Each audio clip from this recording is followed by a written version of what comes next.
All right, so let's go ahead, jump into number 8. I'll let you kick this one off. Number 8 is a movie that thrilled me and infuriated me at the same time, but it was such a phenomenon that I had to put it on here. I went with Gone Girl. This movie. Oh, we just had the same. Are you at 8? Number 8. All right. Okay, let's go.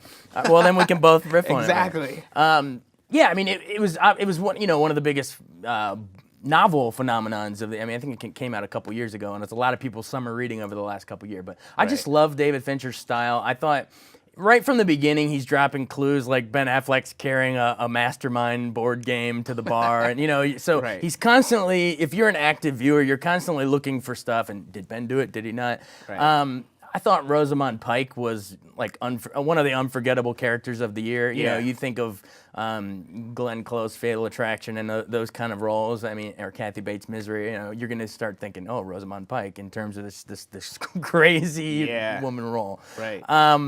But at the same time, I mean, I remember when I reviewed it, I gave it 3.5 instead of 4 out of 4, just because something with the end didn't sit well. Like I didn't need to see them back in the, when we can't. I guess we're not spoiling it now, right? It's been months out. Yeah, like, it's been. So yeah, I mean, once she's back, I mean, obviously we get the big twist and everything, but when she comes, I would have rather ended when she comes back in the driveway, covered in the blood. Yeah. They embrace, they whisper something to each other's in the ear, and the media swarms around. It's this big commentary on the Nancy Grace sensationalism, Right. And then the camera pulls up, boom. For some reason, that last half hour with her back living with him just seemed like they didn't know where to end it. I know it was in the book, but something about it felt like it just kept going a little too long for me. But yeah, I could definitely see that. I actually felt like it worked for me, and the reason being is because when you've been married to someone and then such a huge betrayal. Now, granted, they betrayed both each other.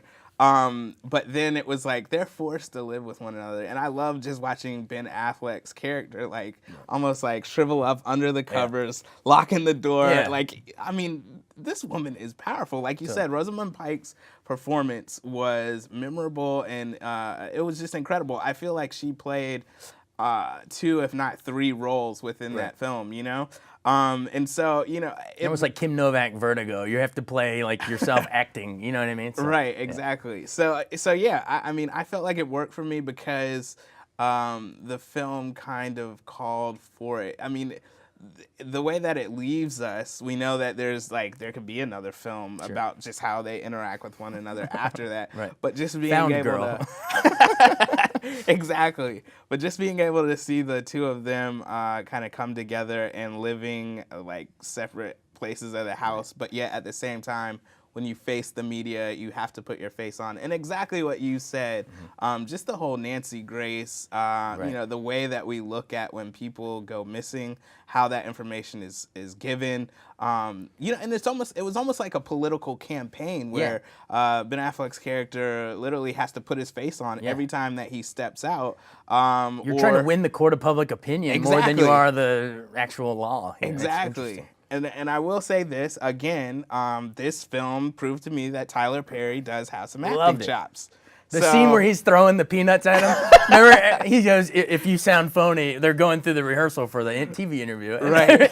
he said, if you sound smug or something, I'm going to throw a peanut at you. And that was hilarious. Yeah. It was one of the highlights of the movie. And Neil Patrick Harris, too. Oh, yeah. Yeah. Oh, man. He was so creepy. And the biggest part about his character was, he said, when she goes to find him or whatever, and then he's like, we're gonna get your hair back the way you like it. We're gonna do all these things the way you like it, and he's like stroking her back or whatever, and it's like, no, this is really the way you like it, but like it's like she jumped out of the pan and into the fire, trying to. Well, that's the part that I mentioned Vertigo, but that's what it reminded me of. He's like Jimmy Stewart trying to get her hair to look exactly like this ideal object that he remembered. Right. This blonde, So yeah, that movie was disturbing on many levels and kind of stuck with me for a while. I personally don't think they totally stuck the ending, but to me it was such a cultural phenomenon that it was like the date nightmare movie of the year. Yeah, you know what I mean? So definitely. And Fincher is one of my favorite directors